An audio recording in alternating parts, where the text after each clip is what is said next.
Previous class में हम लोगों ने बात की थी कि फर्स्ट ऑफ ऑल जो रियल डिवाइसेस होती हैं हमारे पास उनकी एक्सेस में, और जो लेटर में डिवाइसेस होती हैं उनकी, ठीक है, एक्सेस के हवाले से आप लोगों को पता चल गया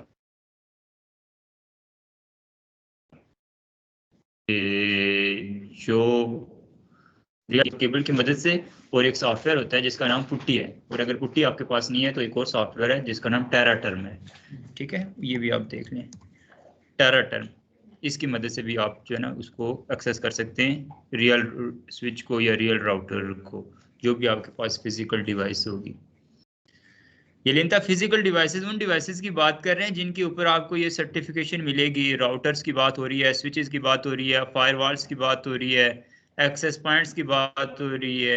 ये वो डिवाइसेस हैं जिनके ऊपर हम लोग कॉन्फ़िगरेशन करेंगे, जिनकी मदद से हम लोग डेली लाइफ में कम्युनिकेशन करते हैं। आप व्हाट्सएप पे किसी के साथ बात करते हो, किसी को कॉल करते हो, कोई भी कम्युनिकेशन करते हो, इंटरनेट में कोई डिवाइस, कोई सर्वर को एक्सेस करते हो, फेसबुक यूज़ करते हो, यूट्यूब यूज़ करते हो, तो हर जगह पे दरमियान में आपके नेटवर्क के अंदर ये डिवाइसेस यूज़ होती हैं।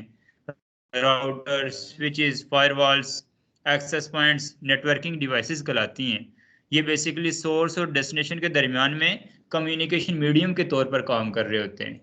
ठीक है, और इनके ऊपर जो हम लोग पॉलिसीज अप्लाई करते हैं, कोई प्रोटोकॉल्स अप्लाई करते हैं, वो बेसिकली कुछ सेट ऑफ रूल्स अप्लाई करते हैं ताकि सोर्स और डेस्टिनेशन के दरमियान कम्युनिकेशन एक तो स्टेबल रहे, दूसरा उसकी जो है ना प्राइवेसी कंप्रोमाइज ना हो। ये कुछ रूल्स हम लोग अप्लाई करते हैं। तो इस पूरे कोर्स में हम लोग इन रूल्स के बारे में पढ़ेंगे और इन डिवाइसेस की कम्युनिकेशन के बारे में पढ़ेंगे। हम एक रॉ डिवाइसेस को लेके उनको इस काबिल बनाएंगे कि उनकी मदद से डाटा को हम लोग डेस्टिनेशन तक पहुंचा सकें। बेसिकली सिंपली, जिसको अभी तक नहीं आइडिया था कि हम पढ़ क्यों रहे हैं ये चीज़, तो इसका मकसद ये है सिंपल। ठीक है, इस पूरे कोर्स का, इस पूरी फील्ड का, नेटवर्किंग का मतलब है लोगों को जोड़ना, आपस में इंटरकनेक्टेड रहना। ठीक है, तो ये बेसिकली पूरा तरीकाकार है। उसमें फिर हम लोग अभी इनिशियली इस लेवल पे हैं कि हम इन डिवाइसेस की एक्सेस सीख रहे हैं, और जब हम लोग इनको एक्सेस कर रहे होंगे, इनकी कम्युनिकेशन करवा रहे होंगे, इनकी कॉन्फ़िगरेशन कर रहे होंगे, तो हमें इन डिवाइसेस पे मूव करना पड़ेगा। एक डिवाइस पे जब काम कर रहे होंगे, उससे फिर नेक्स्ट डिवाइस पे मूव करना पड़ेगा, फिर अप टू सो ऑन, ऐसे ये चीज़ हमारे पास रिपीट होती जाएगी। तो उसके लिए फिर हमारे पास कुछ स्पेसिफिक जो है ना तरीकाकार होते हैं, कोई हमारे पास सॉफ्टवेयर्स होते हैं, कोई मेथड्स होते हैं, कोई प्रोटोकॉल्स होते हैं, कोई एप्लीकेशन लेयर के प्रोटोकॉल्स होते हैं जिनकी मदद से इन डिवाइसेस को हम लोग एक्सेस करते हैं। तो पहली चीज़ हम लोग ने जो की थी, सीरियल एक्सेस की बात की थी, जो कि हम लोग कंसोल एक्सेस कहते हैं। ठीक, कंसोल की मदद से एक्सेस जो होती है। उसके बाद फिर हम लोगों ने पढ़ा था टेलनेट। ठीक है, रिमोट एक्सेस। टेलनेट क्यों हम लोग करते हैं जी, कौन बताएगा, बराबर बताएं आप जी। हाँ, एक डिवाइस से यानी बगैर कंसोल केबल के भी दूसरी डिवाइस पे मूव करने के लिए भी हम लोग टेलनेट को यूज करते हैं। ठीक है, लेकिन टेलनेट के ड्रॉबैक क्या है अहमद? सेव नहीं होता या सिक्योर नहीं होता? हाँ, क्यों सिक्योर नहीं होता जी? क्योंकि डाटा जो भी पास होता है एक डिवाइस से दूसरी डिवाइस के दरमियान में, जो कनेक्टिविटी हुई होती है, जो केबल हुई होती है, जिसकी मदद से हम लोग बेसिकली अप्रोच कर रहे होते हैं, क्योंकि एक्सेस दो तरह की होती है डिवाइसेस की। एक इनबाउंड एक्सेस होती है, एक आउटबाउंड एक्सेस होती है। ठीक है,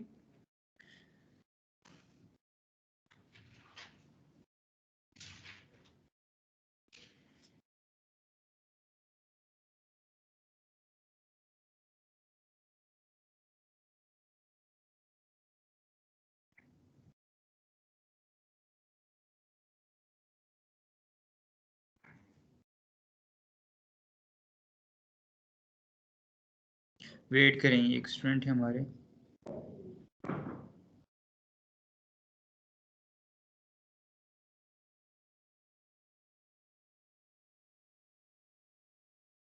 जी हसीब, आपने किस नाम से ज्वाइन हो आप?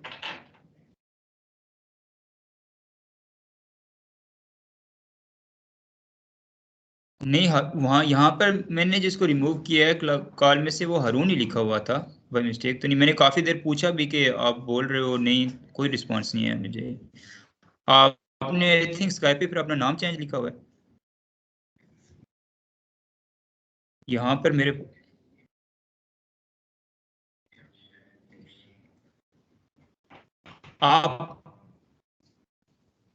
आप चेक करें, आप दोबारा कॉल में ऐड हो जाएंगे, आपके पास होगी। आप जरा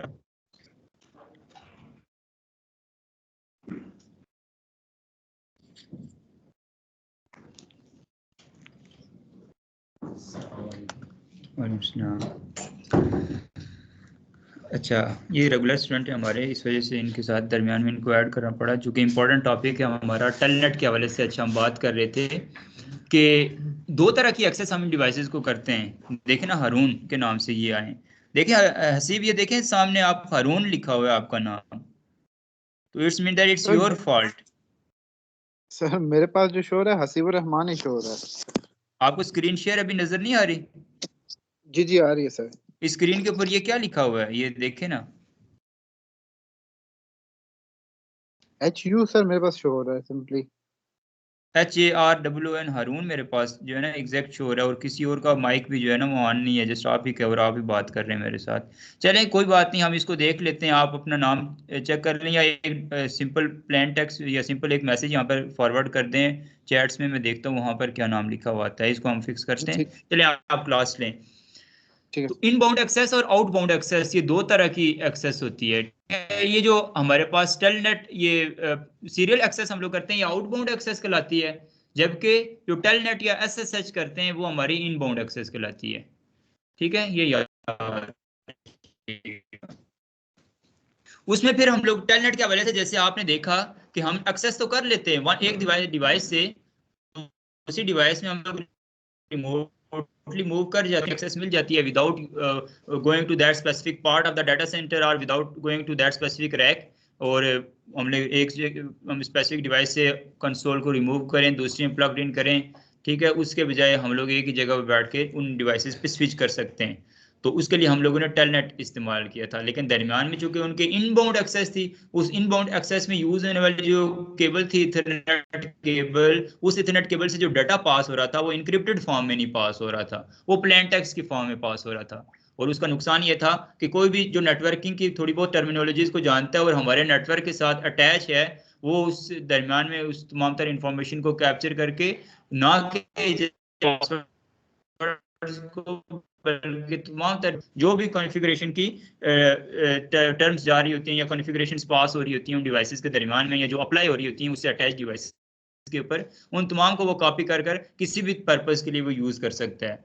ठीक है, तो this is a vulnerability, this is called the vulnerability of your network. तो हमने इस चीज से बचना है। उसके लिए फिर आज हम लोग जो है ना सिक्योर मेथड, लेकिन करनी तो हमने है ना, इसका ये मतलब तो नहीं है टेलनेट करेंगे ही नहीं। टेलनेट इसका मतलब, अब ये सारी चीजें पढ़ने के बाद, समझने के बाद, क्योंकि टेलनेट यूज हो रहा हो, तो आपको क्या लगता है टेलनेट हमें कब इस्तेमाल करना चाहिए?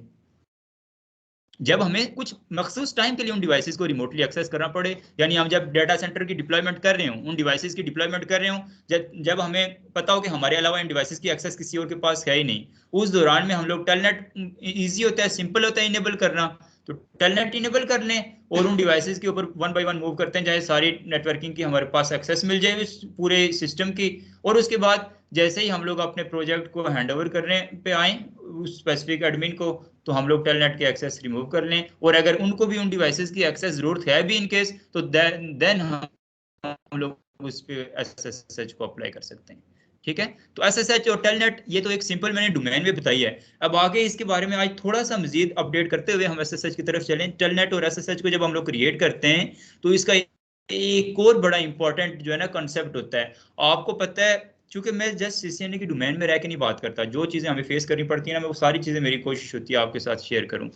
हम लोग जो है ना आजकल की पूरी दुनिया की ऑर्गेनाइजेशंस के अंदर माइक्रोसॉफ्ट एक बहुत बड़ी, आपको पता, ऑर्गेनाइजेशन है। ठीक है, इसके अलावा IBM बहुत बड़ी ऑर्गेनाइजेशन है। इनकी वेबसाइट पे जाएं तो आपको एक लफ्ज नजर आएगा ZTA, जीरो ट्रस्ट आर्किटेक्चर।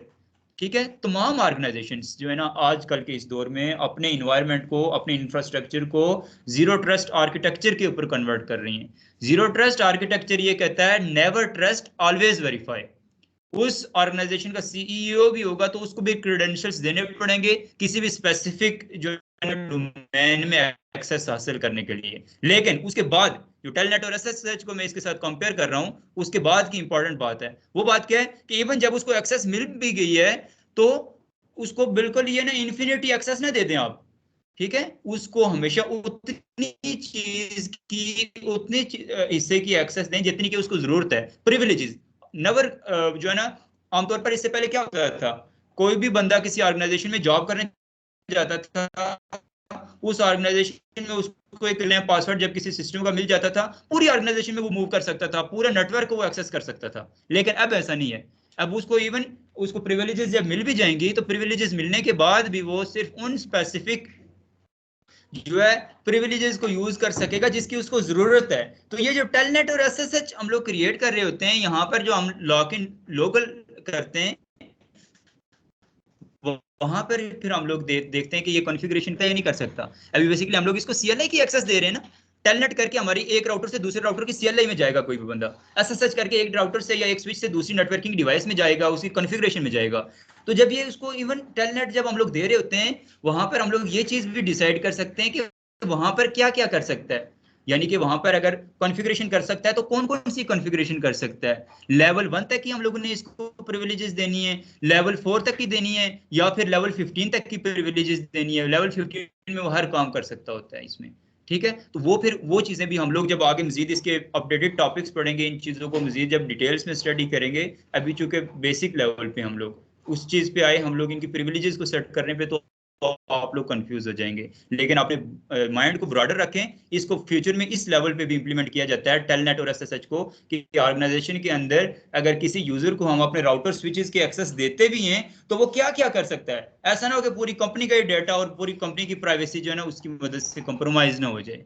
वो कौन कौन सी जो है ना प्रिविलेजेस लगा सकता है, कौन कौन सी चीजों को एक्सेस कर सकता है, इवन फायरवॉल पे बैठा है तो कौन कौन सी पॉलिसीज सकता है, और कौन कौन सी पॉलिसीज उससे हायर लेवल का जो एडमिनिस्ट्रेटर है वो लगाएगा, ठीक है। तो ये पूरे ये तरीकाकार होता है, इस वजह से हम लोग रिमोट एक्सेस देते हैं। तो रिमोट एक्सेस का भी ये मतलब नहीं है कि हमने इन केस टेलनेट इनेबल कर दिया, एसएसएच इनेबल कर दिया तो बस हमने उसको पूरा स्विच हैंडओवर कर दिया कि जो मर्जी करो, नहीं। उसके बाद भी हम लोग जो है ना लीस्ट प्रिविलेजेस देंगे उसको, जितनी की उसको जरूरत है, उस लेवल पे जितना काम करना चाहिए। आइए बात समझ, ये बड़ी इंपॉर्टेंट चीज है, ये बड़ा इंपॉर्टेंट कॉन्सेप्ट है, क्योंकि ये आजकल अपडेटेड दौर है। हमें जो है ना पुराने सीसीएनए के टर्म्स और उनके मुताबिक नहीं चलना है, हमने अपडेटेड टर्म्स में चलना है। पहले जो है ना सिक्योरिटी को इतना ज्यादा प्रेफरेंस नहीं दी जाती थी। मैंने आपको प्रीवियस क्लास में बड़ा डिटेल में बताया था, आईटी इंफ्रास्ट्रक्चर के अंदर कुछ फंक्शनल रिक्वायरमेंट्स होती हैं, कुछ नॉन फंक्शनल रिक्वायरमेंट्स होती हैं। फंक्शनल रिक्वायरमेंट्स में उसका डाटा सेंटर, उसके एप्लीकेशन प्लेटफॉर्म, एप्लीकेशन सॉफ्टवेयर्स होते हैं, नेटवर्किंग डिवाइसेस होती हैं, पीसीज होते हैं, एंड डिवाइसेस होती हैं, केबल्स वगैरह होती हैं, ये सारी चीजें होती हैं फंक्शनल रिक्वायरमेंट्स। फंक्शनल रिक्वायरमेंट्स क्या होती हैं बेसिकली, अब्रार या कोई भी एक बंदा बताए आपकी नजर में फंक्शनल रिक्वायरमेंट्स और नॉन फंक्शनल रिक्वायरमेंट्स में क्या डिफरेंस होता है, कोई मुझे बता सकता है? जी, एक मिनट आरिफ, जरा आप मुझे बताएं फंक्शनल रिक्वायरमेंट्स और नॉन फंक्शनल रिक्वायरमेंट्स में बेसिक क्या डिफरेंस है? जी आरिफ। सॉरी सर, कैसे? अच्छा जी, हारून आप बताइए मुझे, हारून आपको थोड़ा आइडिया है फंक्शनल और नॉन फंक्शनल, चूंकि प्रीवियस भी हम इस चीज पे डिस्कस कर चुके हैं। हसीब जी। नहीं सर, मुझे आइडिया नहीं है। ठीक है, कोई बात नहीं। अच्छा, ये फंक्शनल और नॉन फंक्शनल रिक्वायरमेंट्स, अच्छा ये हारून हसीब, आई थिंक मेरे एंड में भी ये प्रॉब्लम हो सकती है मेरी, लेकिन क्योंकि मैंने शायद आपका नाम इस तरह से सेव किया हो, लेकिन स्काइप पे जिसका नाम से आती है वो वैसे ही सेव होता है आशान। चलो इसको हम चेक करते हैं बराबर, एट द एंड मुझे कोई याद करवाना, इसको हम चेक करेंगे, ठीक है जी ठीक है सर। हाँ। अच्छा, फंक्शनल होती है कि वो बेसिकली हर हाल में अचीव करनी है उसे, अगर सिस्टम को रन करना है तो। अब मैंने सीसीएनए का यहाँ पर कोर्स करवाना है तो फंक्शनल ऑनलाइन प्लस फिजिकल दोनों तरीकों से अगर मैंने कोर्स करवाना है, फंक्शनल रिक्वायरमेंट्स ही मेरे पास इंटरनेट होना चाहिए, मेरे पास लैपटॉप होना चाहिए, ठीक है, मेरे पास LED होनी चाहिए, मेरे पास नेटवर्किंग डिवाइसेस होनी चाहिए, और ऑनलाइन में साथ मेरे पास सिमुलेटर्स होने चाहिए। ये वो चीजें जिनके बगैर मैं इसको रन नहीं कर सकता, इसको कंटिन्यू नहीं कर सकता। नॉन फंक्शनल रिक्वायरमेंट्स वो चीजें होती हैं कि जो आपके पास डिपेंड करता है according to your requirement. Future में अगर हम मजीद CCNP का करना चाहें या फिर हम लोग इसको मजीद इनहेंस करना चाहें तो कुछ फायरवॉल्स भी हम यहाँ पर रख लें जो कि इसका पार्ट नहीं है, लेकिन according to your requirement, according to the requirement of the client, according to the requirement of the infrastructure, according to the requirement of the information which will pass through these devices, उन devices के मुताबिक जो ना भी करें हमारे network की normal जो फ्लो है उसको वो इफेक्ट नहीं करेगा, लेकिन अगर इंप्लीमेंट कर लें तो वो नेटवर्क को मजीद स्टेबल बनाएगा, ज्यादा अच्छा बनाएगा। तो वो नॉन फंक्शनल रिक्वायरमेंट्स है, जैसे परफॉर्मेंस, अवेलेबिलिटी और सिक्योरिटी। परफॉर्मेंस देखे ना, एक वेबसाइट हमने बना ली, चलना शुरू हो गई, अब वो स्लो भी है तो ठीक है, चल तो रही है ना, लेकिन हम अगर उसको चाहते कि बहुत ज्यादा लोग व्यू करें, उस वेबसाइट पे विजिट करें और उसको यूटिलाइज करें, तो उसके लिए हमें ऑब्वियसली उसकी परफॉर्मेंस को जो है इंक्रीज करना पड़ेगा। अवेलेबिलिटी, अवेलेबिलिटी से मुराद ये है कि हमने कोई बेसिकली डाटा सेंटर बनाया जिसके अंदर सर्वर्स रखे, उस सर्वर्स के अंदर कोई बेसिकली स्पेसिफिक जो है ना सर्विसेज को होस्ट करवाया, अब उन यूजर्स को उसकी एक्सेस देनी है तो वो 24/7 अवेलेबल होगा, तब ज्यादा यूजर्स आएंगे, जब ज्यादा यूजर्स आएंगे तो ज्यादा रेवेन्यू जनरेट होगा, और रेवेन्यू तब जनरेट होगा जब वो बार 24/7 अवेलेबल रहेगी वो सर्विस, कम से कम वो डाउन करेंगे हम लोग उसका नेटवर्क। ATM की एग्जांपल ले लो, नेशनल बैंक में जाओ तो अक्सर उनका जो है ना सिस्टम डाउन होता है, इस वजह से उनसे कस्टमर ज्यादातर सरकारी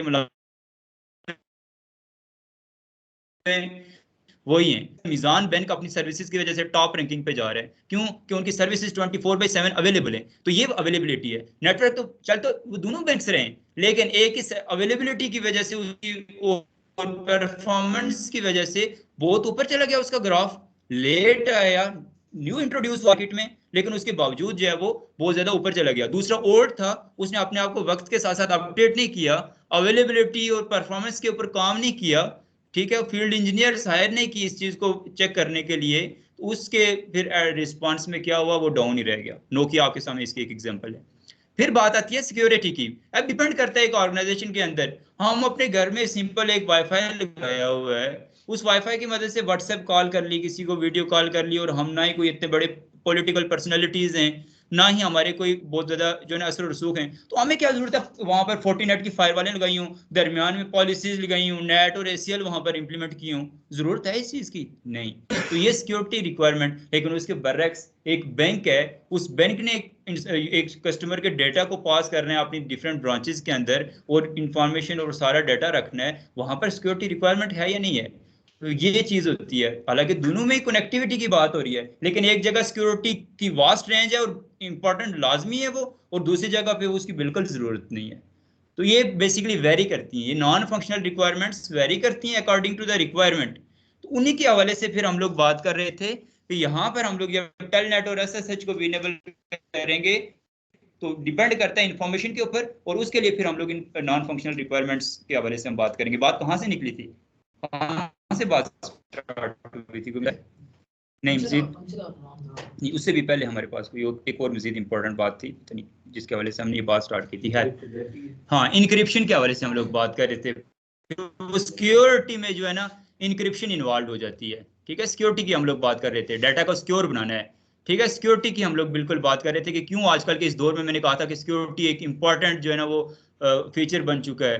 लोग जो है ना है नॉन फंक्शनल रिक्वायरमेंट, लेकिन जब हम लोग डाटा सेंटर्स डिप्लॉय करने जाते हैं, कोई ऑर्गेनाइजेशन के प्रोजेक्ट्स को देखने जाते हैं, तो वो सिक्योरिटी को लेके इतने ज्यादा कंसर्न्ड होते हैं कि वो उनकी फंक्शनल रिक्वायरमेंट्स को भूल जाते हैं। पहले वो ये कहते हैं पॉलिसीज ठीक से लगा देना, ये काम कर देना, नेटवर्क्स के ऊपर VPN अच्छे से आपने कॉन्फ़िगर कर देने, पहले उनकी रिक्वायरमेंट्स ये होती हैं, क्योंकि उनको पता है कि सबसे ज्यादा अहम चीज आज के इस दौर में डाटा है, इंफॉर्मेशन है, और इंफॉर्मेशन कब स्टील होती है, कब कंप्रोमाइज होती है, जब सिक्योरिटी ब्रीच होती है, और सिक्योरिटी ब्रीच कब होती है, जब पॉलिसीज नहीं इंप्लीमेंट की होती। इसलिए जब हम लोग डाटा सेंटर डिप्लॉयमेंट कर रहे होंगे तो सिक्योरिटी को भी हमने लाजमी ज़हन में रखना है, ये बड़ी इंपॉर्टेंट चीजें। उस वजह से फिर हम लोग टेलनेट को हमने कम यूज किया, SSH की तरफ मूव किया। SSH जो है वहां पर इनक्रिप्टेड फॉर्मेट डाटा जो है वो ट्रांसफर होता है सोर्स से डेस्टिनेशन की तरफ या बिटवीन द डिवाइसेस। अब वहां पर इंक्रिप्शन अब डिपेंड करता है, इंक्रिप्शन से मुराद क्या होता है। इंक्रिप्शन सबसे पहले ये चीज होती है कि आपका एक प्लेन टेक्स्ट है, मैं लिखता हूँ hello how are you doing today, उसको जो है ना रैंडम वर्ड्स में चेंज करके आगे कन्वर्ट कर देता है। वो एक की होती है बेसिकली, उस की के साथ उसको इनक्रिप्ट कर देता है रैंडम बिट्स के साथ, और उसको वापस वही पढ़ पाएगा, वही डिक्रिप्ट कर पाए जिसके पास वो की होगी। ठीक है, जैसे मैं आशान को कह देता हूँ कि आशान, एक सिंपल इंक्रिप्शन की एग्जांपल देता हूँ, आजकल तो बहुत एडवांस टेक्नोलॉजीज है ना।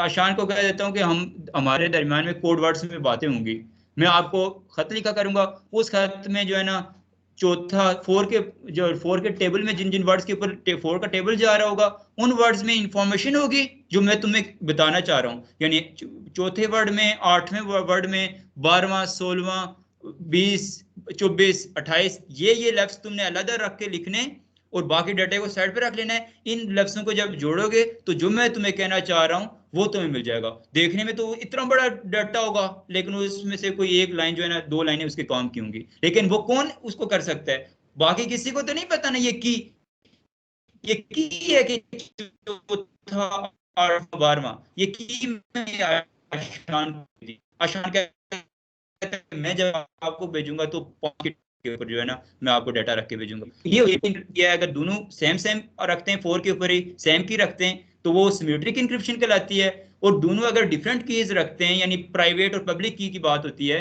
प्राइवेट और पब्लिक में बताता हूँ, वो एसिमेट्रिक इंक्रिप्शन होती है। यानी ये नोट कर लें। आगे जब आप लोग वीपीएन्स पढ़ेंगे तो आप, लेकिन चूंकि एसएसएच की बात कर रहे हैं और इंक्रिप्शन का पता ही ना हो, तो इस वजह से अच्छी बात नहीं, आपको समझ ही नहीं आएगी। इस वजह से थोड़ा सा इंक्रिप्शन का मैं आपको ओवरव्यू दे रहा हूँ। सिंपल इंक्रिप्शन की 2 टाइप्स हैं, सिमेट्रिक इंक्रिप्शन और एसिमेट्रिक इंक्रिप्शन। ठीक है,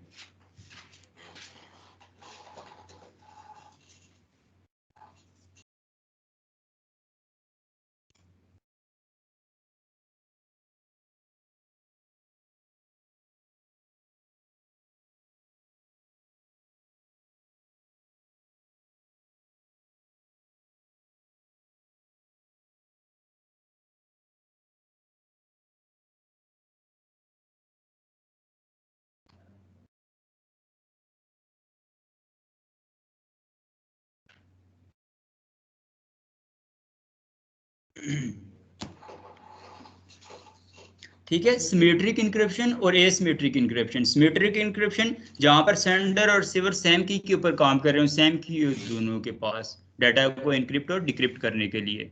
एसिमेट्रिक इंक्रिप्शन की इससे मुराद ये होती है कि जो है ना डिफरेंट कीज हूँ। जैसे मैं आप सबको कह देता हूँ कि मेरा ईमेल एड्रेस है madamsha00@gmail.com। ठीक है, ये मैंने आपको एक की दे दी। ठीक है, और ये मेरी कौन सी की कहलाएगी? पब्लिक की कहलाएगी। इस पे आप सब लोग मैसेज कर सकते हो, सारा डाटा ट्रांसफर कर सकते हो, लेकिन वो उस डाटा को कौन देखेगा? जब मैं अपनी प्राइवेट की के साथ उसको डिक्रिप्ट करूंगा। प्राइवेट की क्या कहलाएगी? जब मैं उसका पासवर्ड जिसके पास ही वही उस देख पाएगा, उस डेटा और इस इंफॉर्मेशन को अचीव कर पाएगा। तो ये बेसिकली क्या कहलाता है? एसिमेट्रिक इंक्रिप्शन, जहां पर प्राइवेट की और पब्लिक की जो है वो 2 डिफरेंट चीजें हों। ठीक है, तो जो सिमेट्रिक इंक्रिप्शन होती है ना, ये याद रखना, ये आसान होती है थोड़ी सी, क्योंकि एक ही की होती है। तो जो बड़ा डाटा होता है, बड़ी इंफॉर्मेशन होती है, यानी हमारी जो सारी इंफॉर्मेशन डिलीवर हो रही होती है, वो सारी की सारी सिमेट्रिक की के जरिए जा रही होती है। ठीक है, सिमेट्रिक की क्यों? क्योंकि इसको इंक्रिप्ट करना थोड़ा आसान होता है और इसको वापस डिक्रिप्ट करना भी आसान होता है, और ज्यादा डाटा होता है उसको ज़ाहिर इतनी भी मुश्किल इंक्रिप्शन ना अप्लाई कर लें कि वापस डिक्रिप्ट होने में इतना ज्यादा टाइम कंज्यूम करे। ये रियल, अभी हम सिमुलेशन के ऊपर ये काम करेंगे, आपको इंक्रिप्शन होते हुए बड़ा जल्दी से हो जाएगा जब हम बिट्स सेलेक्ट करेंगे। इनकी बेसिकली बिट्स होती हैं 1024, 512, 1024, इस तरह से 8 के पेयर में हमारे पास बिट्स होती हैं जिनके साथ हम इंक्रिप्ट करते हैं। यानी जितनी बड़ी बिट रखेंगे उतना ही ज्यादा रॉ डेटा साथ ऐड होता जाएगा, और जितनी कम हम लोग बेसिकली बिट्स रखेंगे उतना ही इजीली उस डेटा को जो है ना हम लोग वापस डिक्रिप्ट कर पाएंगे। ये चीज होती है। तो इस वजह से सिमेट्रिक इंक्रिप्शन वहां पर अप्लाई की जाती है जहां पर हमने डाटा को पास करना, बड़ी इंफॉर्मेशन को पास करना हो। फिर एसिमेट्रिक इंक्रिप्शन चूंकि 2 डिफरेंट कीज होती हैं, मुश्किल लेवल की बिट्स यूज हुई होती हैं, इस वजह से वहां पर जो है आप लोग याद रखिएगा कि जब हम लोगों ने जस्ट की पास करनी होती हैं, पास करने होते हैं कीज और इन, यानी कि क्रेडेंशियल्स को बेसिकली हम लोगों ने इनक्रिप्ट करना होता है, वहां पर हम लोग एसिमेट्रिक इंक्रिप्शन को यूज करते हैं। आई बात समझ?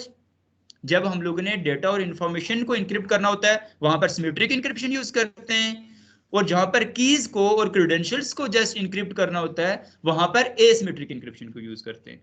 सिमेट्रिक और एसिमेट्रिक में भी डिफरेंस क्लियर हो गया, और उनके यूजेज पे भी डिफरेंस क्लियर हो गया। ये चीजें बेसिकली इससे पहले हम लोग जो है, मैंने खुद पर्सनली एसएसएच के दौरान में तो बिल्कुल नहीं बताई ये चीजें वीपीएन की, लेकिन एसएसएच में अब मैं आपको कहूंगा कि अभी मैं एसिमेट्रिक चुप इंक्रिप्शन यूज कर रहा हूँ, आपको रीजन लॉजिक नहीं पता होगी तो इसलिए फायदा नहीं है। अब बात आती है क्योंकि एसएसएच में हमने हमारा मेन यहाँ पर पर्पस क्या है, हमने जब किसी एक डिवाइस से रैंडमली एसएसएच परफॉर्म करेंगे तो वहां पर हम लोग असल में हमारे पास जो क्रेडेंशियल जिन चीजों को हमने सेव रखना है वो क्या है, क्योंकि पहले एक्सेस मिलेगी तो उसके बाद डेटा की बात आएगी ना, तो हमने एक्सेस को रोकना है आम रैंडम बंदे के लिए। उससे हमने अपने नेटवर्क मॉनिटरिंग टूल को हमने रोकना है कि उसको बेसिकली क्रेडेंशियल्स ही ना नजर आए।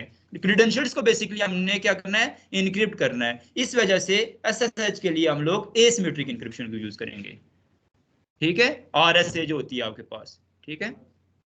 इस जो होती है ना सिमेट्रिक इंक्रिप्शन, ये जो आपके एक्सेस पॉइंट्स होते हैं सिस्को के एंड डिवाइसेस के, इनके अंदर जो है ना आपकी सिमेट्रिक इंक्रिप्शन होती है डी और एस, ठीक है। ये दो सिमेट्रिक इंक्रिप्शन की ये दो मेथड्स, ये हम लोग जब सिस्को के एपीएस डिप्लॉय कर रहे होते हैं डिफरेंट ऑर्गेनाइजेशंस के अंदर, तो वहां पर इनके ऊपर जो इंक्रिप्शन परफॉर्म की जाती है वो ये वाली हम लोग लिखते हैं वहां पर, नोट करते हैं, यूज करते हैं ये वाली इंक्रिप्शन।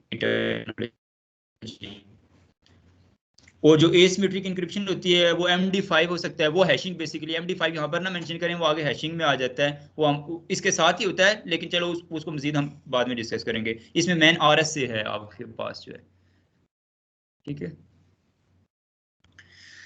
अच्छा, ये सारी की सारा जो है ना SSH के बारे में था। अब हम लोग SSH को प्रैक्टिकली परफॉर्म करते हैं।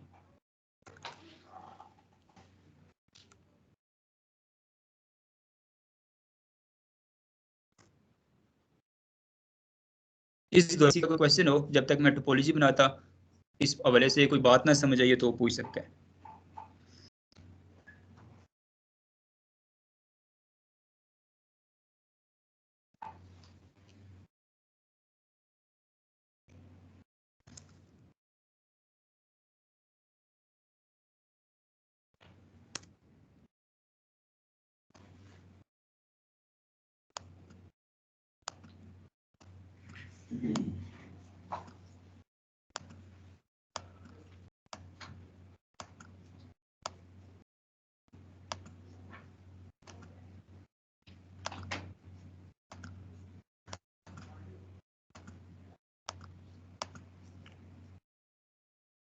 अच्छा, आपने इसके काम किया हुआ है ना GNS3 के ऊपर, iOS वगैरह करना सही तरह से आता है? स्विच में भी किए हुए हैं, ठीक है। अच्छा, इनको हमने टोपोलॉजी बना ली सिंपल, हमने डेटा को बेसिकली चेक करना है, इस वजह से सिंपल हम लोग टोपोलॉजी बना देते हैं। दोनों ही बेसिकली जो डिवाइसेस हैं फास्ट इथरनेट 0/0 के साथ कनेक्टेड हैं। राउटर 1 है इनेबल, जी मैं कर देता हूँ।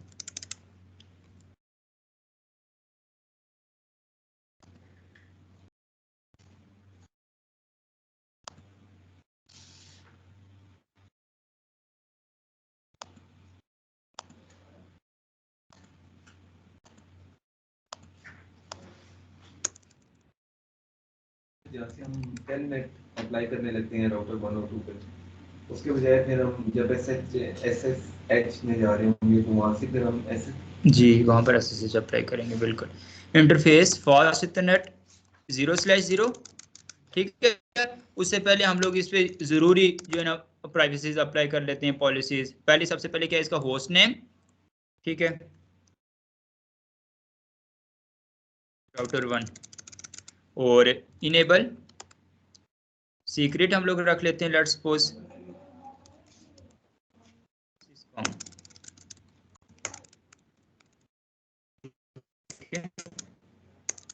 अच्छा, अब कॉन्फ़िगरेशन में आते हैं। इंटरफेस फास्ट इथरनेट 0/0, उसको सबसे पहले अप करेंगे, ठीक है। और ये देखें ये कमांड्स जो है ना, मैंने आप लोगों ने अगर ग्रुप में देखा हो तो कल पूरा लैब मैनुअल शेयर भी किया था। ये वो कमांड्स हैं सारी वहां पर जो है ना ऑलरेडी आपको मिल जाएंगी। इस वजह से कमांड्स न भी याद रहें कोई बात नहीं, लेकिन कमांड्स के बैक एंड पे जो काम हो रहा है वो समझना ज़्यादा ज़रूरी है। कमांडें याद करने के बजाय उसका जो काम है, जो पर्पज़ है, वो समझना ज़रूरी है। इंटरफेस, जैसे हमने let's suppose interface fast Ethernet हम लोगों ने लिखा 0/0, तो अहमद इसका क्या मतलब है? इस कमांड का क्या मतलब है जी? मैंने एक कमांड लिखी है global configuration mode. Global configuration mode तो ये होता है ना, जब कॉन्फ़िगर टर्मिनल लिखते हैं उसका ये मतलब होता है कि जब हम लोग वो उस पॉइंट पे आ गए जहां पर हर तरह की कॉन्फ़िगरेशन कर सकते हैं,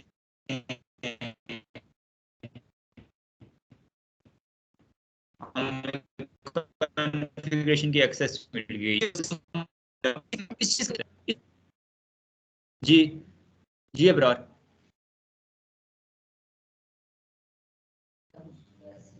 कि हम उस स्पेसिफिक एक पोर्ट को एक्सेस कर लिया है, जो भी काम करेंगे जो भी होगा वो उस एक पोर्ट के बैकएंड पे होगा, ना कि पूरे उस कॉन्फ़िगरेशन के साथ उसका ताल्लुक होगा। उसका ताल्लुक जो भी इंप्लीमेंटेशन होगी उसकी पोर्ट के ऊपर होगी।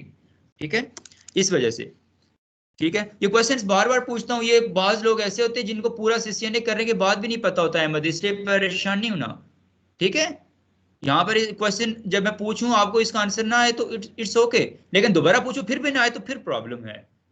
ठीक है, इसलिए परेशान नहीं होना, क्वेश्चन लाजमी मैं बल्कि आपसे अब ज्यादा पूछा करूंगा। अच्छा, ये हम लोगों ने इंटरफेस एक्सेस कर लिया। पहला काम ये करना होता है उस पोर्ट को हमने अप करना होता है, क्योंकि राउटर की जो पोर्ट्स होती हैं वो एडमिनिस्ट्रेटिवली डाउन होती हैं, उनको हम लोगों ने अप करना होता है। उसके बाद फिर उनको आईपी एड्रेस असाइन करना होता है। लेट्स सपोज के दरमियान में हम एक नेटवर्क चला लेते हैं 200.200.1 और उसके अकॉर्डिंगली उसको आईपी एड्रेस दे देते हैं 255.255.255.0। उसको नो शट किया और उसके बाद उसको आईपी एड्रेस असाइन किया। ये क्लास सी है लेकिन उसका एक पब्लिक आईपी एड्रेस है। हाँ, पब्लिक आईपी एड्रेस है। ठीक है, रैंडमली हम चूंकि सिमुलेशन है इसमें कोई भी आईपी एड्रेस देंगे वो इसके प्राइवेट करेगा।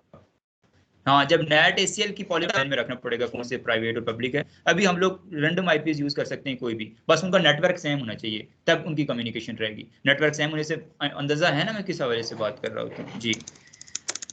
ये स्पोर्ट में आ गए। ऐसे राउटर 2 की हम लोग सीएलआई की एक्सेस हमने मिल गई पुट्टी के जरिए।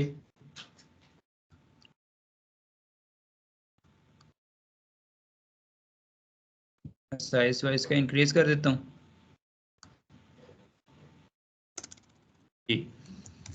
कॉन्फ़िगरेशन में आ गए, इसका भी वही स्पेसिफिक इंटरफेस है, इंटरफेस फास्ट इथरनेट 0/0। और उससे पहले हमें क्या करना चाहिए, ग्लोबल कॉन्फ़िगरेशन मोड में इसका नाम चेंज कर लें एक तो,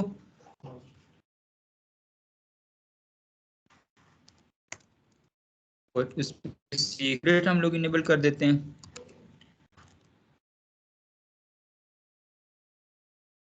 और अब interface fast ethernet 0/0 no shut down.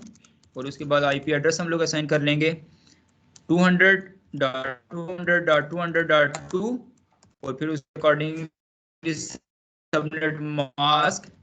ठीक है, आईपी एड्रेस और सबनेट मास्क का थोड़ा आइडिया है आप लोगों को? अच्छा ठीक है, आईटी वालों को वैसे पता होना चाहिए, लेकिन कोई बात नहीं, आप सर से मिलिएगा ना जाते हुए तो उनसे लाजमी आप आज ग्रुप में ऐड हो जाइएगा उनसे बात करके, फिर मैं वो ये आईपी एड्रेसिंग की डिटेल आपके साथ वीडियो शेयर कर दूंगा प्रीवियस जो हमने किया है। अच्छा, इसको हमने आप भी कर दिया, आईपी एड्रेस भी असाइन कर दिया। अब हम लोग जा रहे हैं बेसिकली एसएसएच को कॉन्फ़िगर करने के लिए। एसएसएच को कॉन्फ़िगर करने के लिए हमने सबसे पहले जो है ना क्रिप्टोग्राफी यहाँ पर इनेबल करनी है, और क्रिप्टोग्राफी के लिए जो है ना ज़रूरी है कि इन स्विचेस के लिए कोई डोमेन सेट कर लें। तो इस वजह से सबसे पहला जो काम होगा, डोमेन से मुराद है कि जैसे हमने वीटीपी सर्वर्स में डोमेन बनाई थी पहले, सेम डोमेन में रखेंगे तो तब उनके दरमियान में कीज वगैरह और ये चीज़ें एक्सचेंज होंगी। वहाँ पर सेम डोमेन में रखा था जब सर्वर स्विचेस को भी और क्लाइंट स्विचेस को भी, तो उनके दरमियान में वीलैन का डाटाबेस एक्सचेंज हो रहा था। तो यहाँ पर थोड़ा सा स्कोप डिफरेंट है लेकिन मतलब वही है हमारे पास। ठीक है, इस वजह से सबसे पहले हम लोग यहाँ पर रख देंगे आईपी डोमेन नेम। ठीक है, लेट्स सपोज हम रख देते हैं syscom.com। ठीक है, दूसरी साइड पे भी यही सेम रखेंगे। उसके बाद यहाँ पर हम लोग क्रिप्टोग्राफी इनेबल करेंगे, ठीक है।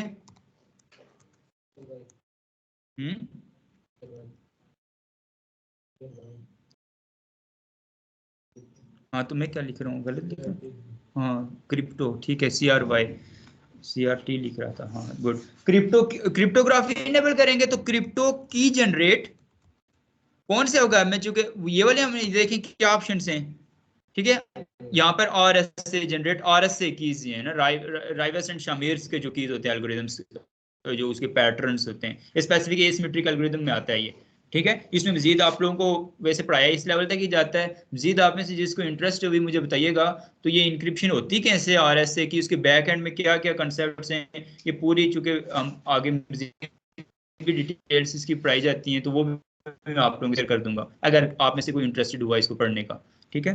क्रिप्टो की जनरेट RS से, अभी हम लोग RS से कर लेंगे। उसके बाद अब ये देखें, कह रहे हैं how many bits in the modulus. आप चाहते हैं कि वो जो RSA के जरिए इनक्रिप्ट करे तो कितनी बिट्स हों, तो वो 512 जैसे बाय डिफॉल्ट इन्होंने कहा 512, 1024, 2048 भी हम लोग रख सकते हैं, इसके मल्टीपल पे हम लोगों ने बेसिकली रखनी होंगी। 512, 1024, 2048, ये चूंकि बेसिकली पैटर्न्स होते हैं बने बनाए, उन पैटर्न्स में बेसिकली हमारा डाटा जो है ना पुट किया जाता है इनक्रिप्ट करने के लिए, इस वजह से हमने फिक्स रखना होता है।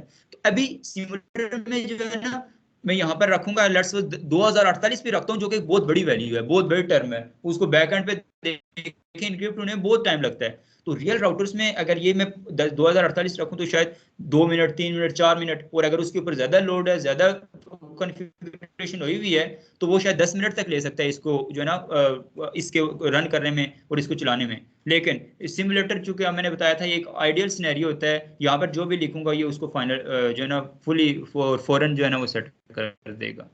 तो लेट्स सपोज हम लोग रखते हैं इसको 512 ही रहने देते हैं, ठीक है। तो ये कह रहे हैं कि generating 512 bit keys will be non exportable, यानी इसको मजीद आप जो है ना आगे एक्सपोर्ट चेंज नहीं करिएगा, बाद में इसी में रहिएगा, इसी डोमेन में रहिएगा। अब जैसे ये किया तो SSH जो है ना इसका एक वेरिएंट है 512 के साथ जो है ना वो कह रहे हैं सिंपल, अभी SSH इनेबल हुआ है लेकिन अभी हम लोग कोई इसको एक्सेस नहीं कर सकता, उसके लिए फिर हमें वो बाकी जो है ना प्रोटोकॉल्स को फॉलो करना पड़ेगा। ये का सही समझे, यहाँ से बेसिकली अब जो भी हम इसके बाद स्टेप्स करेंगे वो इनक्रिप्टेड फॉर्म में होगा। अभी हम लोगों ने ये बता दिया, ये मेंशन कर दिया कि हमने एसिमेट्रिक इंक्रिप्शन अपने टेक्स्ट के ऊपर, डाटा के ऊपर अप्लाई कर दिया है, पहले डोमेन बनाई और फिर क्रिप्टोग्राफी इनेबल कर दी, और क्रिप्टोग्राफी में हम लोगों ने मेंशन कर दिया कि यहाँ पर एसिमेट्रिक इंक्रिप्शन हम लोग इनेबल कर रहे हैं। समझ आ रही है ना, मेरे साथ है ना सारे लोग, ठीक है। अच्छा जी, अब हम लोग करते हैं सबसे पहले यहाँ पर एक और बात याद रखिएगा, जैसे वहां पर सिंपल टेलनेट करके IP लिख देते थे तो एक्सेस मिल जाती थी, लेकिन यहाँ पर थोड़ा सा मजीद सिक्योरिटी बनाई गई है। SSH चूंकि हमने बनाया सिक्योरिटी के लिए, सिक्योरिटी को मैंने हमारा फोकस किया SSH का, सिक्योरिटी इंप्लीमेंट करना, सिक्योरिटी को प्रमोट करना। इस वजह से ऐसा नहीं है कि जिसको दिलाएगा वो आके SSH करेगा, उसको SSH बेशक अगर पता भी है तो इसके लिए हम यहाँ पर बेसिकली अकाउंट्स क्रिएट करेंगे। हम लोग अपने नेटवर्क के अंदर जा रहे हैं, जो नेटवर्क एडमिनिस्ट्रेटर्स होंगे उन्हीं को एक्सेस देंगे ना, इसलिए नेटवर्क एडमिनिस्ट्रेटर्स के नाम और स्पेसिफिक पासवर्ड, हर एक नेटवर्क एडमिनिस्ट्रेटर का अपना अलग पासवर्ड होगा उन डिवाइसेस को एक्सेस कर, उन डिवाइसेस को एक्सेस क्रिएट कर लेंगे। उसके लिए कैसे, पहले ग्लोबल कॉन्फ़िगरेशन मोड में आके यूजर नेम हम लोग लेट्स सपोज रख लेते हैं, कौन सा, क्या नाम है आपका जी, क्या नाम है जी, जाफर, JAFFAR जाफर, ठीक है। और पासवर्ड भी हम लोग रख लेते हैं जाफरी, ठीक है। जाफर अच्छा बच्चा है, कुछ और नहीं लिखते, याद है ना, हाँ इसी तरह से और यूजर नेम और पासवर्ड जो है ना, हाँ एक यूजर नेम बड़ा अच्छा मुझे अभी याद है, according to today's topic, user name Haseeb और पासवर्ड क्या होगा, पासवर्ड हारून।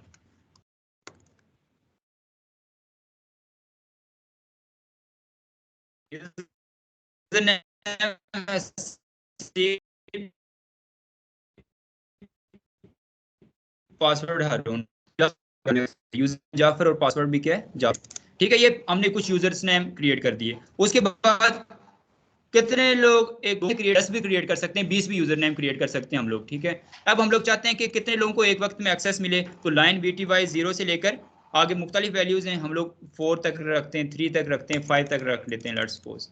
फिर उनको लॉगिन कैसे मिले? सिंपल लॉगिन ना मिले, लोकल जो यूजर ने पासवर्ड क्रिएट किए उनके जरिए उनको लॉगिन मिले, तो इसलिए लॉगिन क्या हो जाएगी? लोकल। और उसके लिए पासवर्ड जब लॉगिन करें तो हम लोग एक तो वो वाला पासवर्ड है, लेट्स सपोज वही पासवर्ड यहाँ पर भी रख लेते हैं फॉर द फॉर्मेलिटी, ठीक है। पासवर्ड हम लोगों ने रख लिया, लॉगिन। और दूसरा इंपॉर्टेंट चीज ट्रांसपोर्ट इनपुट, ये जब तक नहीं करेंगे तो तब तक एसएसएच बेशक करते रहें, आपको यहाँ वो एक मैसेज, एक नोटिफिकेशन आता है कि SSH has been disabled by the foreign host. Foreign host जिसको आप एक्सेस करना चाह रहे थे उसकी वजह से ये डिसेबल्ड हो गई है, वहां पर आपने इसको इनेबल किया ही नहीं होगा।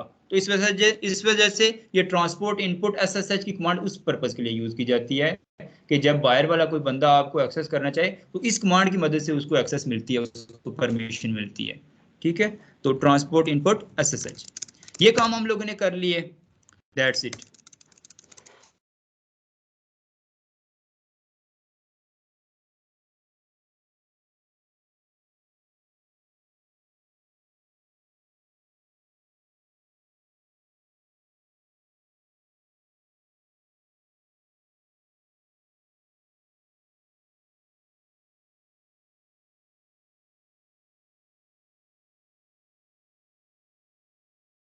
में की को भी यार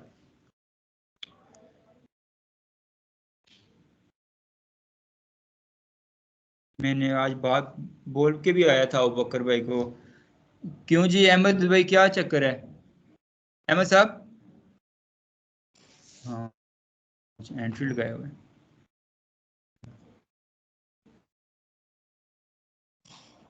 डिस्टर्ब हो जाती है इन चीज़ों की वजह से।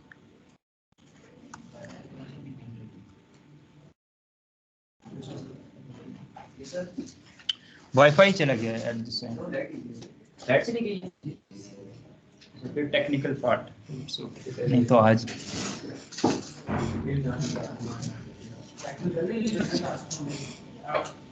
अच्छा लाइट चली गई है जिस वजह से शायद आपको आवाज़ में थोड़ी सी डिस्टरबेंस फील हो। कोई मुझे एक फीडबैक दे दे, आवाज़ अभी ठीक आ रही है? रिजवान या हारून आप मुझे बता दें। आसिफ सर बीच में कट हुई थी, अभी ठीक आ रही है। हाँ ठीक है, वो बेसिकली स्विच हो रहा था इंटरनेट, लाइट चली गई थी।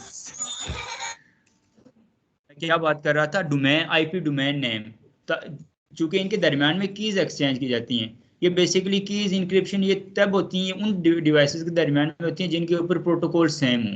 तो इनको सेम प्रोटोकॉल पे लाने के लिए, सेम डोमेन में रखने के लिए, एक डोमेन में जब चीज़ें होंगी तब उनमें की एक्सचेंज होगी, तब उनमें एसएसएच ये चीज़ें इंप्लीमेंट होंगी। प्राइवेसी की जब भी बात आती है तो डोमेन हम लोगों ने उसका ख्याल रखना होता है, ठीक है। अच्छा आईपी डोमेन नेम हमने रख लिया syscom.com, उसके बाद क्रिप्टो की जनरेट RSA, और कौन सा अब ये देखें 512, ये की बिट जो है ना, ये बड़ी इंपॉर्टेंट चीज होती है। ये दोनों तरफ हम लोगों को, अभी तो डेटा की बात नहीं हो रही,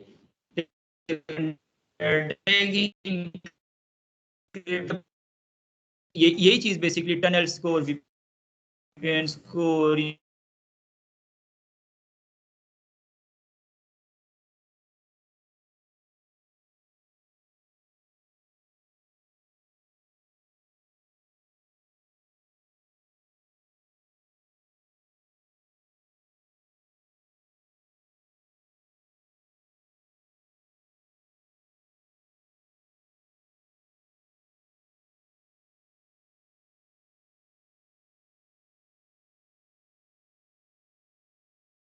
आपका नाम पर इसका था, आपका क्या नाम है?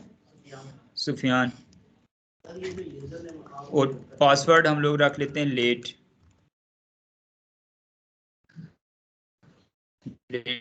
आता है, ठीक है जी।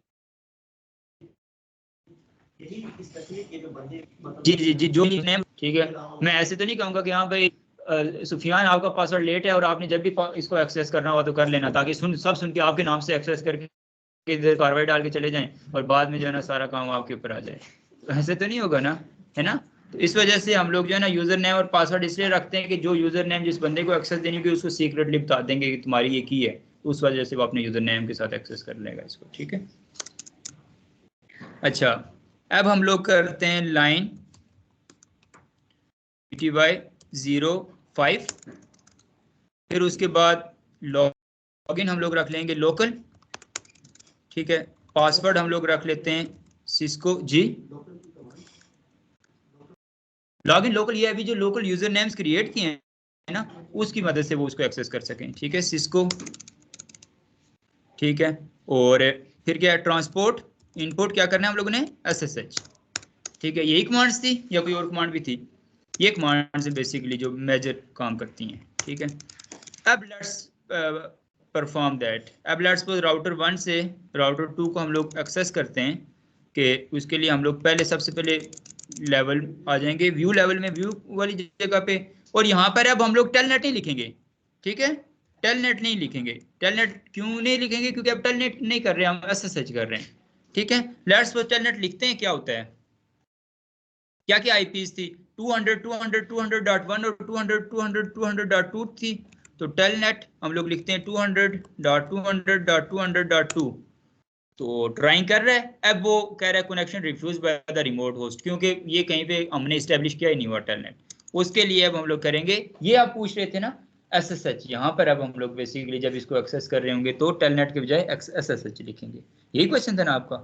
अब हम लोग SSH में कैसे, अब हम लोग अब SSH में यहाँ पर ऑप्शंस मौजूद है बहुत सारे, कि हम लोग की इंक्रिप्शन एल्गोरिथम है, कोई स्पेसिफिक की के जरिए एक्सेस कर रहे हैं, या कोई मैक एड्रेस के जरिए एक्सेस कर रहे हैं, या किसी पोर्ट के साथ कनेक्ट होकर इसको एक्सेस कर रहे हैं, या फिर SSH का कोई और प्रोटोकॉल चला रहे हैं, या अभी लोकल यूजर नेम पासवर्ड के जरिए एक्सेस कर रहे हैं। तो ज्यादातर जो किया जाता है वो किसके साथ किया जाता है, लोकल जो यूजर नेम्स क्रिएट किए जाते हैं यूजर्स, उनकी मदद से एक्सेस किया जाता है। इस वजह से SSH में हम लोग लिखेंगे लोकल, ऐसे, ये जैसे ये लिखा मैंने हाइफन साइन डाल के आपने एल डाल देना है, लोकल। और उसके बाद जिस बेसिकली यूजर ने एक्सेस करना है, लेट्स सपोज वहां कौन सा यूजर था, सिस्को, और उसका आईपी क्या था, 200.200। अब इसको ये एक्सेस करने से पहले साथ हम packets capturing, packets filtering start कर देते हैं, ताकि हमारे साथ साथ पैकेट्स भी कैप्चर होते रहे, हमें पता चले कि हमारा डाटा जो है ना, यानी अटैकर भी साथ साथ काम कर रहा है अपना पूरा, ठीक है। फिर अब देखते हैं अटैकर को कुछ हासिल होगा या नहीं होगा आज। कल तो जो है ना हमारे नेटवर्क पर अटैक कर गया था अटैकर, ऐसा ही है, इसको ऐसे कंसिडर करें। अच्छा, अब 200.200.200.2 को हम लोग करेंगे। अब कह रहा है कि हाँ वो मान तो गया है, अब कह रहा है पासवर्ड दो पहले, तो हम लोग पासवर्ड देते। अब ये देखें राउटर 1 से राउटर 2 की हमें एक्सेस मिल गई, यानी मूव कर गए हम लोग, ठीक है। अब यहाँ पर हम करते हैं इनेबल, वो वहां पर जो उसका अपना सीक्रेट इनेबल किया था, कौन सा, सिस्कॉम, वो हम लोग ऐड कर लेंगे। तो अब इसकी हमें पूरी फुली कॉन्फ़िगरेशन और सारी एक्सेस मिल जाएगी। और ये राउटर 2 की हमें फुली एक्सेस मिल गई, ठीक है। एक राउटर से दूसरे पे हम लोग कंसेप्ट पता चल गया। अब हम लोग लेट्स सी कि ये देखें SSH के हमारे पास पैकेट्स भी साथ साथ कैप्चर होना स्टार्ट हो गए। अब हम लोग देखते हैं कि इन SSH के पैकेट्स में ज़ाहिर क्या इंफॉर्मेशन मौजूद है। सामने तो हमें कुछ नहीं नजर आ रहा, SSH का बस प्रोटोकॉल है, ठीक है। और असल जो इंफॉर्मेशन होती है ना इसमें, क्योंकि एक और बात याद रखिएगा, ये ये टेलनेट और SSH दोनों जो है ना OSI की एप्लीकेशन लेयर के प्रोटोकॉल है। OSI किस लेयर्स होती हैं, उन 7 लेयर्स में से जो एप्लीकेशन लेयर है ये उस लेयर के प्रोटोकॉल्स हैं दोनों, टेलनेट भी और SSH भी, ठीक है, ये याद रखिएगा। लेकिन जो टेलनेट होता है वो पोर्ट नंबर, जो मैं पोर्ट्स के बारे में भी मैं सीनियर क्लास में डिटेल्स में बताया था, बल्कि हाँ नहीं पढ़ा हुआ, चलो कोई बात नहीं, वो हम लोग डिटेल में पढ़ेंगे। बस आज इतना ही सुन लें कि जो पोर्ट्स नंबर्स भी है, जैसे IP एड्रेसेस होते हैं ना, उसके बाद पोर्ट नंबर्स भी होती हैं जिनका बड़ा अहम किरदार होता है कम्युनिकेशन में। तो जो SSH है ना वो TCP की पोर्ट नंबर जो है ना 22 के ऊपर काम करता है, और टेलनेट जो होता है वो पोर्ट नंबर 23 के ऊपर काम करता है। अब इन टॉपिक्स के बाद हम OSI मॉडल पे मूव करेंगे, क्योंकि बेसिक आपको पता चल गया है। अब OSI मॉडल का समझना बड़ा जरूरी है, उसको टेक्निकली और प्रैक्टिकली मैं आपको समझाऊंगा, तब आपको जो है ना मजीद अपना प्रीवियस नॉलेज भी थोड़ा अपग्रेड होगा, और मजीद आने वाले जो आपके कॉन्सेप्ट्स हैं वो ज़्यादा इंप्रूव होंगे, ठीक है। तो ये चीज़ें अब हम लोग देखते हैं कि क्या इसके बेसिकली पैकेट में कोई डाटा भी हमें मिल रहा है। असल तो इन्फॉर्मेशन जो उसका प्रोटोकॉल नंबर होता है, उसका जो TCP की स्ट्रीम होती है, उस स्ट्रीम में सारी इन्फॉर्मेशन होती है, ठीक है। आसान देखें जरा,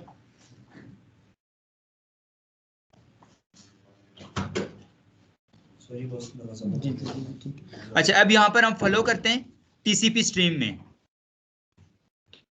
ठीक है। अब ये और ही कुछ है, ठीक है। हमने तो सिंपल सिस्को लिखा था और ये उसके सिर्फ एक लेफ्ट सिस्को के आगे जो है ना ये इतना कुछ डेटा एंट्री, यहाँ से भी मुझे ढूंढ के दिखाए कैसे सिस्को को ढूंढेगा। ये SSH 1.5 जो है ना ये सिस्को का प्रोटोकॉल है, ये ना सोचेगा ये पासवर्ड लिखा हुआ है, ठीक है। ये वो प्रोटोकॉल है सिस्को का, ठीक है, जिसके ऊपर ये अभी काम कर रहे हैं हम लोग, ठीक है। तो इस वजह से आगे मजीद ये सारा डाटा जो है ना ये आपको इनक्रिप्टेड नजर आ रहे हैं ना, ठीक है। इसकी बेसिकली इनक्रिप्शन हो गई है। अब जो भी टेक्स्ट जो भी इंफॉर्मेशन हम लोग पास करवाएंगे यहाँ से इसमें हम मजीद जो भी डाटा मजीद ऐड कर लेते हैं इनेबल, ठीक है। ऑलरेडी हम लोगों ने किया हुआ है। इंटरफेस को, इस स्पेसिफिक इंटरफेस को एक्सेस करते हैं फास्ट इथरनेट 0/1, ठीक है। उसको नो शट डाउन कर लेते हैं, उसको IP एड्रेस भी एक रैंडम दे देते हैं, फिर उसकी बैंडविड्थ को हम लोग कम कर देते हैं। आपको ये भी पता होना चाहिए, ठीक है। बैंडविड्थ, किसी भी इंटरफेस की बैंडविड्थ भी हम लोग ऊपर नीचे कर सकते हैं, क्योंकि अभी जो इंटरफेस हम यूज नहीं कर रहे उसकी बैंडविड्थ को हम चेंज कर देते हैं।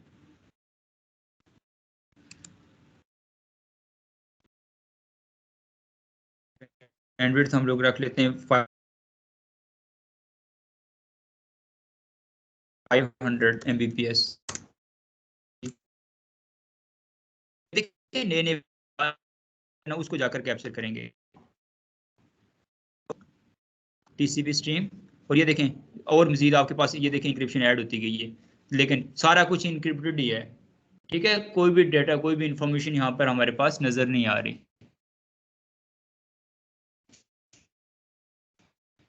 ठीक है। तो ये इस वजह ये डाटा जो भी हो असल हमारा पर्पस था कि कोई अटैकर जब मॉनिटरिंग टूल या किसी के जरिए पैकेट को करे उसको पर्पस क्रेडेंशियल्स था, इस वजह से हमने एसिमेट्रिक इंक्रिप्शन यहाँ पर अप्लाई की। ऑप्शन भी SSH में यही होता है, ठीक है। ये बेसिकली पूरा का पूरा प्रोसीजर है, पूरा पूरा मेथड है SSH को अप्लाई करने का। क्यों करते हैं, कैसे करते हैं, क्या ट्रेंड्स हैं, हर एक चीज़ के हवाले से मैंने आपको बता दिया है। अब मजीद यहाँ से आप में से किसी का कोई क्वेश्चन ओरिजिनेट हुआ हो, कोई बात आप में से किसी को समझना आई हो तो वो पूछ सकता है। क्लियर है सबको? हसीब क्लियर है आपको? सर क्लियर है।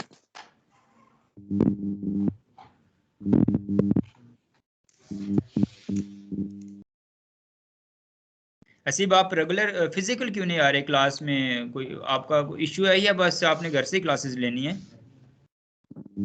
ऐसा नहीं है। सॉरी आपकी आवाज नहीं आ रही सर एक्चुअली मेरी ड्यूटी टाइमिंग्स चेंज चले हुई है, मुझे वो मैसेज करके कोई अगर तो इस जी वजह जी से मैं अच्छा चलें इस वजह से चलें समटाइम ठीक मैं है, लेकिन आप ठीक है हसीब आप कोशिश किया करें ऑनलाइन लाजमी रहा करें, ठीक है, ताकि आपके टॉपिक जी जी सारे सर जो है ना कवर होते जाएं। और लैब्स भी किया करें, कोई इशू आता है आप पर्सनली भी पूछ सकते हैं उससे। जी ठीक है सर। चलें जी, ठीक है, अल्लाह हाफिज़।